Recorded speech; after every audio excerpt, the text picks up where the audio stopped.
I just want to talk about the thing that nobody ever wants to talk about, and that's toxic households. Okay.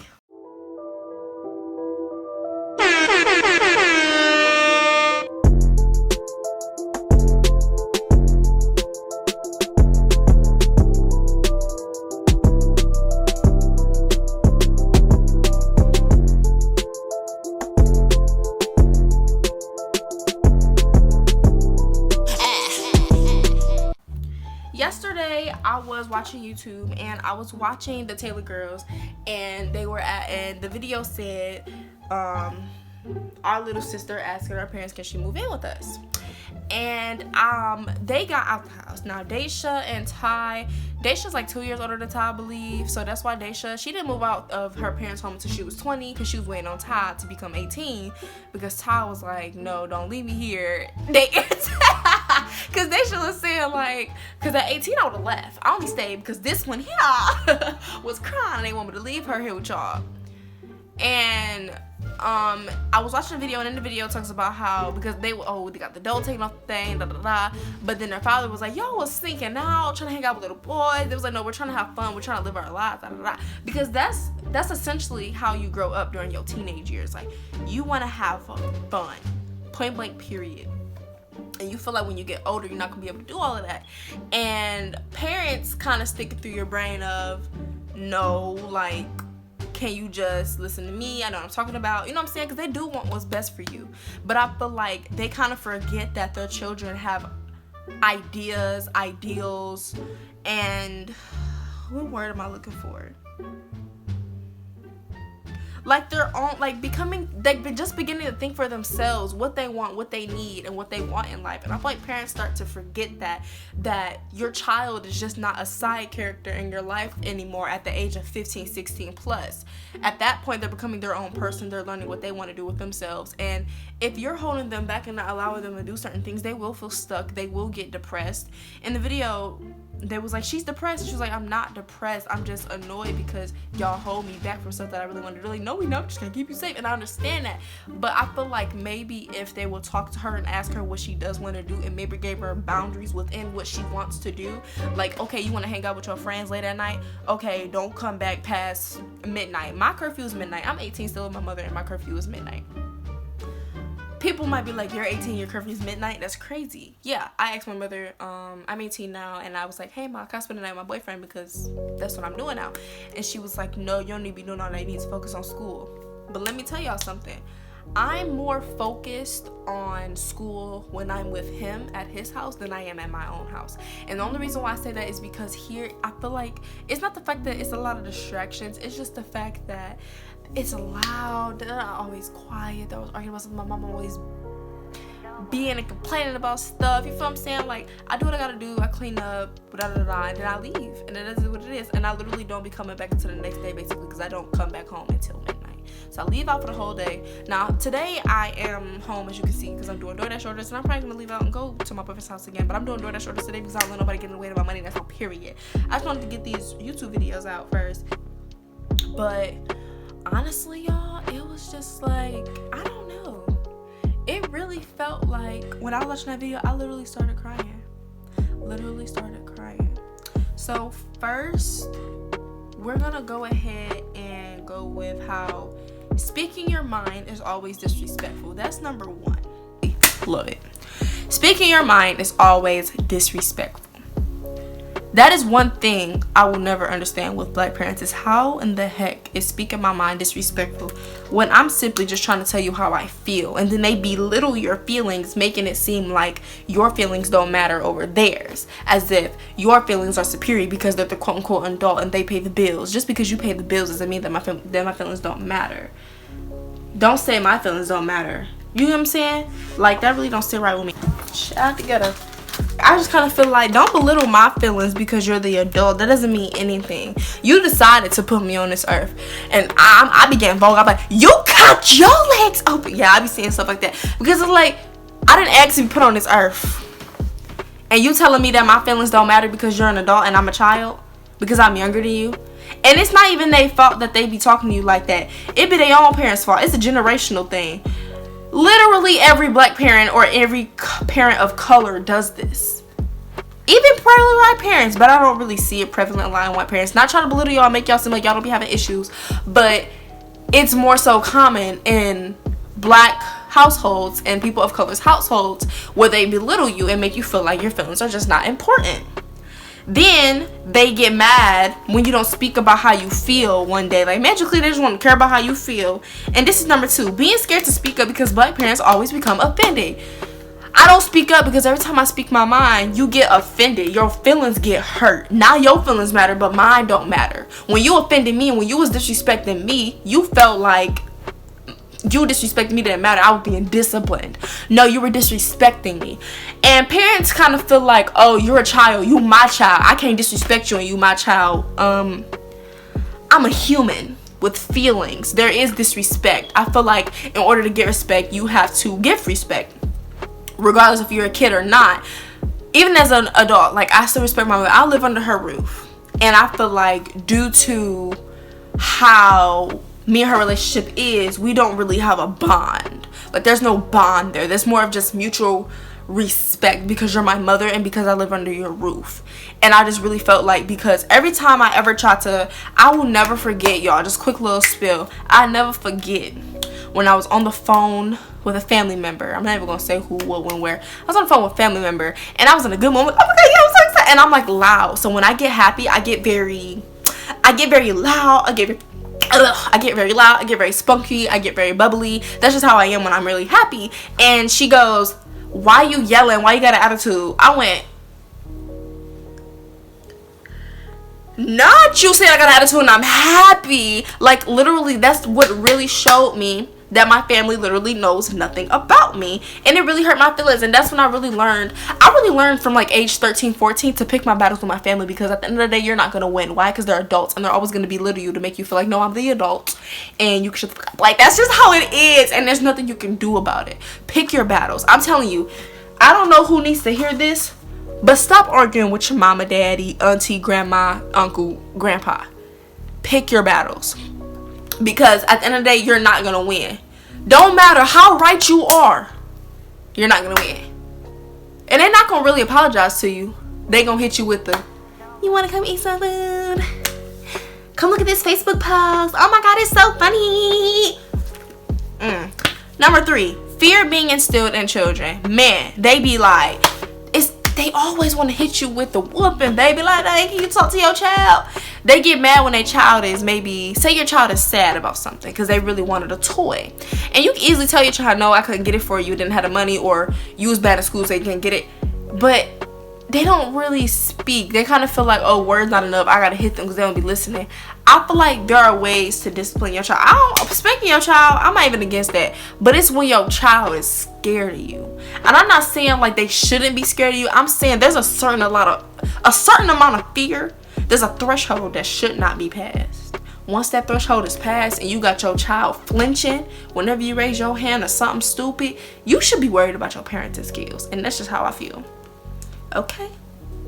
You got your child flinching at you, there's a problem. Yeah, it's like, oh, he's scared of you. But it's like, imagine you out in public and you go, boy, why you, niggas gonna be like, CPS? Because why is your child flinching at you? Number 4, the saying that you owe your parents for giving birth to you as if you had a choice whether you wanted to come to this world or not. We don't owe you nothing. You cocked your legs open, did the do, and gave birth to a child. You could have aborted me, because it's like, bro, I didn't ask to be here. And this is when I was depressed and going through depression. I was like, bro, I didn't ask to be here. You could have aborted me. The fuck? Like, that's how I feel. But you decided to give birth to me. Do you sit up here and tell me how much I owe you for what you've done to me? For what you've done for me. And it's like, I don't owe you nothing. And then parents be like, I don't owe you nothing. But it's like, yes, you do. You gave birth to me. It's literally your duty, your job, and your responsibility when you give birth to a child to take care of them. Because guess what? If you give birth to a child, you know how them women be putting their babies in desperate stuff. They find out who the mother is. They're putting the mother in jail. That's child abuse. What is you talking about? You don't owe me anything. Yes, you do. You owe me respect. You owe me proper care, nutrition. You owe me clean clothes, clean food, good food. You owe me entertainment. You owe me all of that. Why? Because you decided to give birth to me. So what you mean you don't owe me that? What you mean? I don't owe you anything for giving birth to me. But one thing I will say is you can always pay back what your parents have done for you. That's a morality thing. That's a characteristic. That's a mindset of always just giving back to your family, to your parents, whoever has helped you, whoever patted you on the back, whoever gave you clean clothes, clean shoes, good shoes, all of that good stuff. Period. But, matter of fact, a child, a baby, a toddler, a 10-year-old, a 12-year-old, 13-year-old don't owe you nothing. And I feel like parents, it's not even the fact of, I hate the word owe, because I don't, yes, you do owe me. I gave birth to you. I gave you clothes, diapers, food. You were supposed to do that. What are you talking about? Oh, so you just didn't have to feed me? I could have just died, right? Talking about some, oh, I put you in this world, I took you out. Okay, have fun in prison. Like, what point are you trying to prove? And that's the going back to the fear being instilled in children. And then let's go back to mental health and mental illness. And then the signs. Mental health and mental illness in Black communities is like as rare as a motherfucking neon butterfly. I'm sorry, excuse my language, but you don't see it really. I guess it's kind of aware of, so I always try to keep my mental health in check. And it's just kind of like, I will never forget, I was talking to a family member and I went, I'm depressed. I just don't know. She went, depressed? I was like, and in my head I'm like, not telling you nothing again, never telling you anything again, never coming to you ever again. And to this day I have never come to that person about my emotions or feelings ever, because of that reaction. I just ultimately knew, okay, don't need to talk to you, you toxic, you don't believe in mental illness, you feel like, literally got told you not depressed, you just got an attitude and get mad when you get disciplined. I was like, and that's literally the response that Black households, Black parents, Black superiors, whatever you want to call it, that's literally the response that they have every single time. You don't have that. You're not sad, you're not depressed, you have an attitude. You're not mad, you're not angry, you're not manic, you got an attitude. What the fuck? Everything is on a fucking attitude, Mary, Susan, Ann. Fuck. And it's just irritating. I'm sorry, excuse my language, but I'm getting really irritated because last night I really cried watching that video. And it's a Taylor Girls video. The signs of mental illness, bro. If your kid is always in a bedroom, never eat dinner with the family, like literally I'm speaking on myself, what I did. You notice fluctuations in their weight. You don't see them smile anymore, you don't really hear them talking anymore to you, they don't come to you about things happening in their life, about school, or maybe their grades are slipping. But my grades never started, well, they did kind of slip a little bit, but it never was like, oh, you got these F's, you know what I'm saying, or C's, D's, and F's, because we don't do C's. But I barely do B's. I like A's, period. But it's like parents are oblivious and they automatically think, no, she a teenager being puberty, she got an attitude, she got an attitude issue, Baby, talk to your child and maybe get them some professional help, because obviously talking to you ain't working. Obviously it's not working. Come on now, if they don't feel comfortable talking to you, get them a therapist. I remember asking for a therapist. To this day I never got one. Only time I really got a therapist is when I had truancy for school, because I was always late and missing classes. So I ended up getting like this officer or whatever, and they would talk about my grades, me getting to school on time, and my mental health. And I just never forget when I broke down and cried in front of that man, which I thank to this day. I hope he sees my channel one day. I just want to say thank you, because you really helped a lot with a lot of things, and wow, like, oh, you helped so much. But crying in front of you was embarrassing, and I hate crying in front of people, but it is what it is. I cried, nothing you can do about it. My own testimony, oh, I was just gonna talk about with my own testimony, really, it's just listen to your children when they say they're feeling some type of way, because Whoo! If the suicide attempt from when I was 10, 11, 12, 13, 14, 15, 16, and 17 went through, I wouldn't be on this earth today. And people, oh, I did a suicide attempt 3 years ago. No, I've attempted like every single year, a few times during those years. So I never really kept track, but I do remember specific times when I tried to do certain things. And I used to cry in front of a mirror because I used to think I was too punkish to kill myself. Very surreal. Again, listen to your kids when they tell you they listen in some type of way, because that junk is real. Point blank, period. Stop ignoring their feelings. Stop belittling them.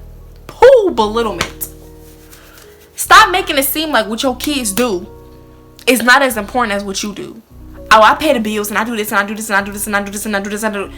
I understand that's very important. Thank you for putting food in my belly and food on this table and paying the bills and keeping the lights on.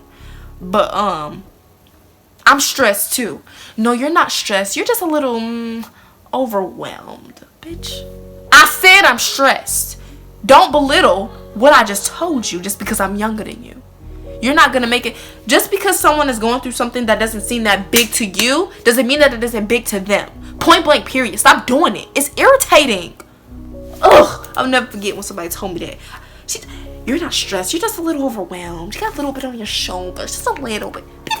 I just said I'm stressed. And first of all, my senior year was very stressful. So much was going on in my life my senior year, bro. Too much.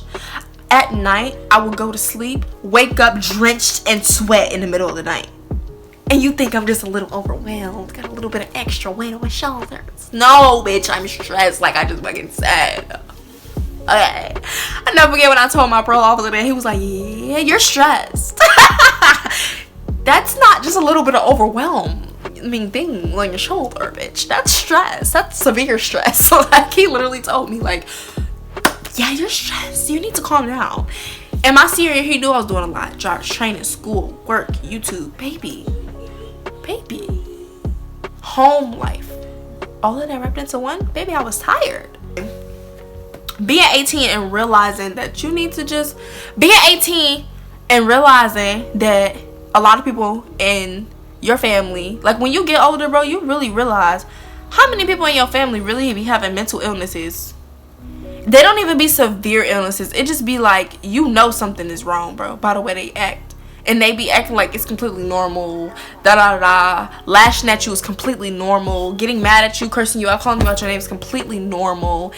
Beating on you is completely normal. That's not normal. Not saying I ever got beat on, but just saying that certain behaviors from family members and your family don't be normal. It be some issues. Growing up and maturing, ages 15 plus, becoming your own person. I think it's like 7. Yeah, that's number 7. No, 8. Yeah, that's number 8. Becoming your own person, y'all. Your parents are scared of it. I feel like some parents try to live through you. They try to live through their children. And that's disgusting. Your child has their own life. Stop trying to run it for them. Like, when you're in school, in high school, you're really sitting up here listening to your peers, your teachers. You're going out to the world. You may have a job during that time. And you're really learning about how the world works. So when your parents are in your ear constantly telling you something else other than what you think, not saying that you are always right. I'm just saying that when they don't listen to your opinion, what you want to do with your life, and they're steadily telling you what you need to do, college is not for everybody. Jobs are not... Well, I won't say jobs for everybody, because you need a job to survive, because you need money. But like, certain things are just not for everybody. Everybody who graduated from class 2020 did not go to college. They did not go to college, because college is not for everybody. I never bashed anybody, got mad at anybody, made fun of anybody, because once again, I'm just trying to say something. College is not for everybody. So stop trying to tell your kid what they need to do and listen to what they want to do, and maybe support them. You don't have to love the idea. You don't have to support the idea or what they're doing, but you can support your child. Number 9, feeling stuck even after 18. Feeling stuck even at 16, 17, 18, baby. Period, because you feel stuck. Your parents are strict or overwhelming. They're helicopter parents. They don't let you do anything. I don't care. Strict, helicopter parents, all of that, all of them categories. Dictator parent, baby. They create sneaky kids. sneaky kids. They create sneaky kids.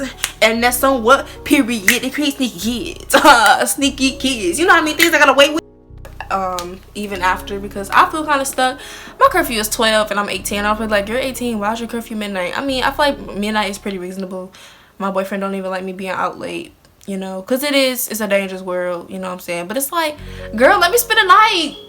Like, you know where I'm at. Like, you know what I'm saying? Like, that's what I mean by strict parents create sneaky kids. Nah, if I snuck and spent the night, she can't even be mad, because I tried to ask you for permission so you know where I'm at. But you gonna sit up here and tell me no? Hey, let me stop. Because she see this, she might be like, she thinks she's slick. But it's like, I'm not even gonna do that, because I don't even feel like trying to come up with lies and stuff. Like, that's too much work, and I got too much work to do. So being over there the whole day, doing DoorDash the whole day, whatever I gotta do, making my money. But also, the thing is, I do YouTube and I make my money. The thing is, I can't sit up here and just not make money. And I can't sit up here and stress myself out either, because when I was sitting up here doing working like this my senior year, I was killing myself, basically sweating at night, drenched in sweat. Why my sheets sweat? I'm sweating that bad in my sleep, not getting enough sleep, started to pick up on drinking coffee, like very unhealthy habits, and then still trying to be a bad bitch, still trying to do YouTube. Like, it was hard. It was very hard to juggle all that stuff. That's why I make sure I'm still active on here, so y'all still know I'm alive, because I work really, period. Like, we love it here. But that's really it for this video. I was gonna put the reaction to the Taylor Girls video in here, but this video would be way too long, so I'm just gonna go ahead and keep it short and sweet at this. I'm gonna make that a whole nother separate video. So go ahead, like, comment, subscribe if you want to see me reacting to that and giving my own commentary on it, which is not negative commentary. It's all positive, because I felt her pain. Like I said, I was crying myself. But go ahead, like, comment, subscribe to become a shorty. Subscribe to literally Tyana on period. Go subscribe. I mean, go follow all of my social medias down there in the description box, and stay bad, shorties. And that's I'm looking good with the melanin queen. And that's I'm looking mother. I look good. I don't care what nobody say. Oh, I look so good. Okay, bye. I can't even see. Bye. Oof, baby.